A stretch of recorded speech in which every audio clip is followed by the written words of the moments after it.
be honest, some degrees are not worth it in 2025. I mean, how will you spend 4 to 5 years of your life studying a degree that no one cares about? But they often don't pay off, according to the Wall Street Journal. Whether it's courses or certificates. Have a college degree, a 4-year degree. I'm working on a master's. Why is it this hard to get a job, chat? Know if the Google cybersecurity certificate will get you a job? The answer is pretty simple. It's no. Stop. Before you spend another dime on that AI certification and waste another hour studying Python tutorials and learning how to code, I just posted a quiz in my YouTube community page, and 79% of you got the #1 recession-proof skill completely wrong. So let's go over that. These results explain exactly why you're feeling stuck right now. Now, let's not mistake that for the job market being difficult. It is definitely changing. So if you are one of those people who are concerned about layoffs, confused about what skills to learn next, and desperate to get out of that dead-end, low-paying job that you hate to get to every Monday morning, then you need to stick around until the end, because the data and the research I found is going to change everything you think you know about what you need to be focusing on. Here's what the gurus won't tell you. You're studying for certifications. You might be completing a project, but what the gurus are not telling you is that what worked for someone in Silicon Valley may not be what's going to work for you in Michigan, Chicago, Atlanta, Austin, or in another country, because a lot of these gurus, they're giving you a one-size-fits-all, but that's not what's going to work for you, where you live, and how to get ahead. Now, think about the last time you planned a vacation. You didn't just book the first flight at any time, did you? You researched the weather, you checked the reviews, you compared prices, you lined up the time of arrival with your car rental, with your hotel check-in time, with your restaurant and event start times. Think about what you did there. You naturally connected all these pieces to make sure your trip was worth the investment. But somehow when it comes to our careers, we panic and just start grabbing whatever certification someone else is talking about that sound hot and sexy without doing any research if those jobs, those skills are actually good for us and where we are. So I posted this quiz asking, out of the top 10 recession-proof skills for 2025, what do you think is #1? Well, 50% of you said AI machine learning, 21% of you said cybersecurity, and 8% of you said project management. But guess what? Only 21% of you got it right, and it wasn't cybersecurity. So now before I tell you what that skill is, I need you to understand something that's going to change how you see your current job and the future of jobs, especially in the AI revolution. Now think about the last time you dealt with an angry customer. Maybe they were screaming, being disrespectful, talking about a return policy, or complaining about the service.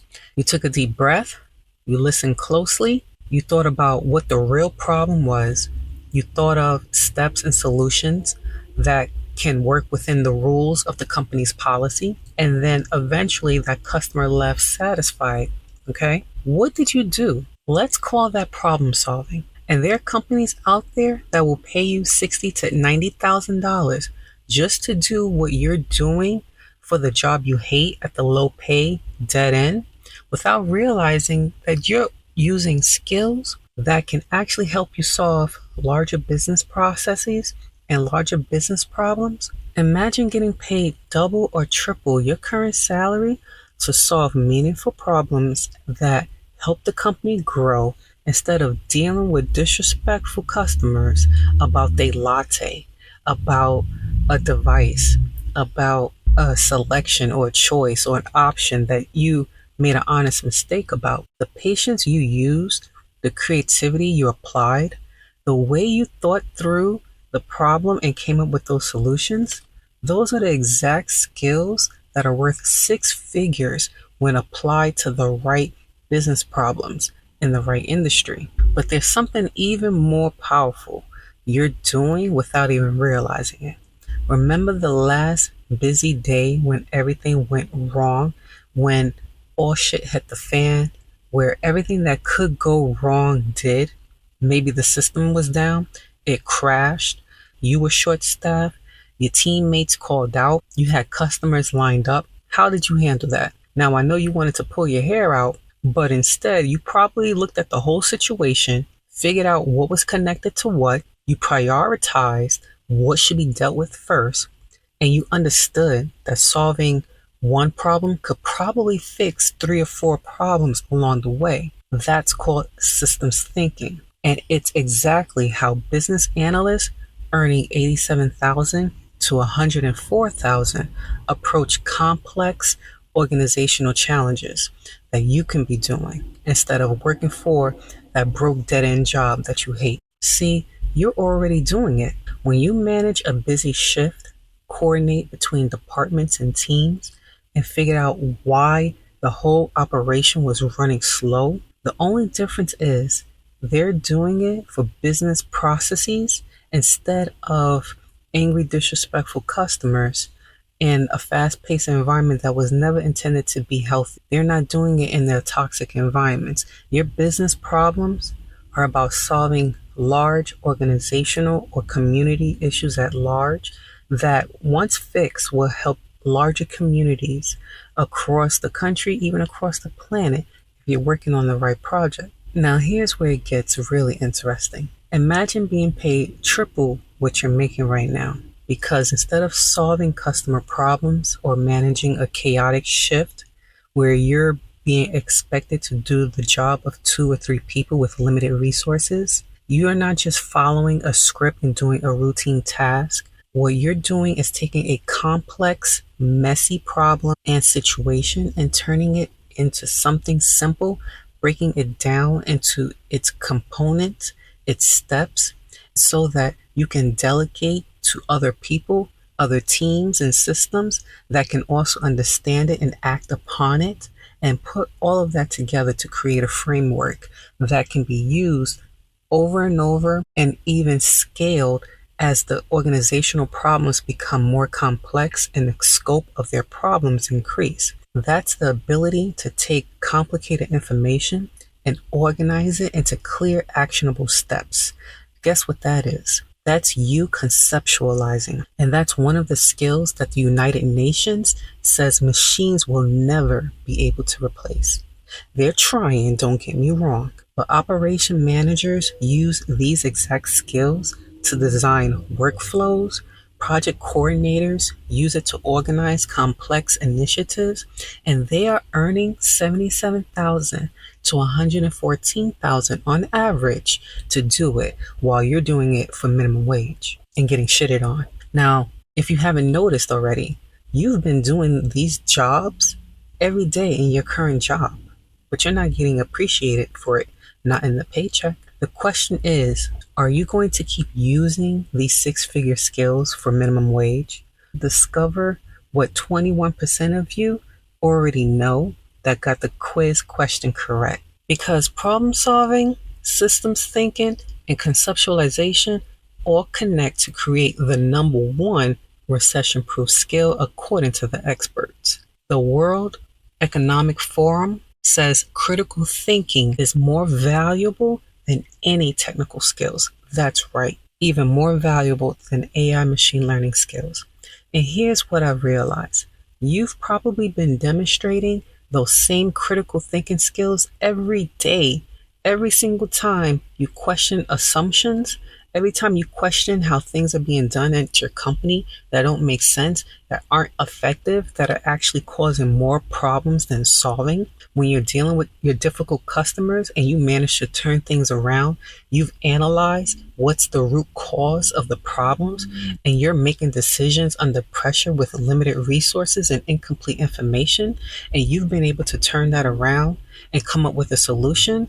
Baby, you already got what it takes. You already got the 6-figure skills. You just need the right company, the right industry, and the right region, and the right combination of soft skills plus the complementary technical skills, plus your own unique personality and strengths that you're going to bring together to get that to level up and change your life completely. You see, you're not starting over from scratch. You're not learning something completely new. What you should recognize right now is that you've been using these skills to keep yourself sane, barely, and afloat at your current job, but those same capabilities that people are earning six figures to use every single day, that can be you. The difference is they're applying critical thinking to larger, complex business organizational strategies instead of customer conflicts, instead of worrying about somebody's damn latte. And they're getting paid like the professionals they are. So while you're chasing pieces of papers, degrees, certs, scammy boot camps, and spamming your resume using some scammy AI spamming tool, your competition, they're getting referrals from their network. They're targeting local jobs. They're targeting the hidden job market. They're looking for hybrid and office schedules. They're looking to tailor their resume for each role. They're looking for the hiring managers. They're looking for key people in the company that they can talk to directly. They're combing through their job boards.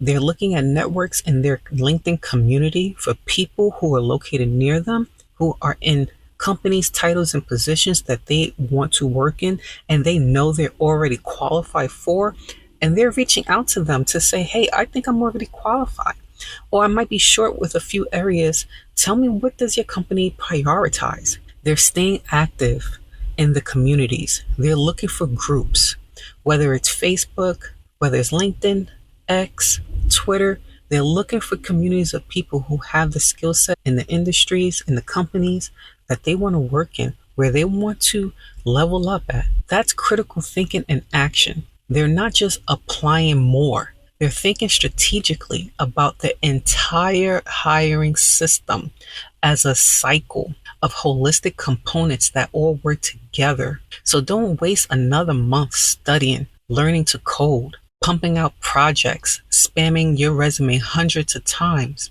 when most companies are now going back to the good old-fashioned days of a human being looking at a resume and asking their internal employees if they can refer someone.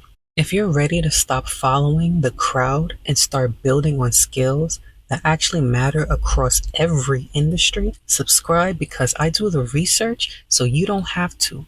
I've been there, coming from a non-technical background in retail, sales, and social services to breaking into tech. And so I want to help protect you from an expensive mistake of wasting your time and money on skills and tools that don't matter and that are not going to help you level up, but instead are going to keep you broke and stuck, while the people who are feeding you lies continue to get rich off of the lies and outdated information that only applies to a certain subgroup of people. Don't be like the 79% of people who don't think it matters, who don't think critical thinking is a priority or a recession-proof skill. Be the 21% that does.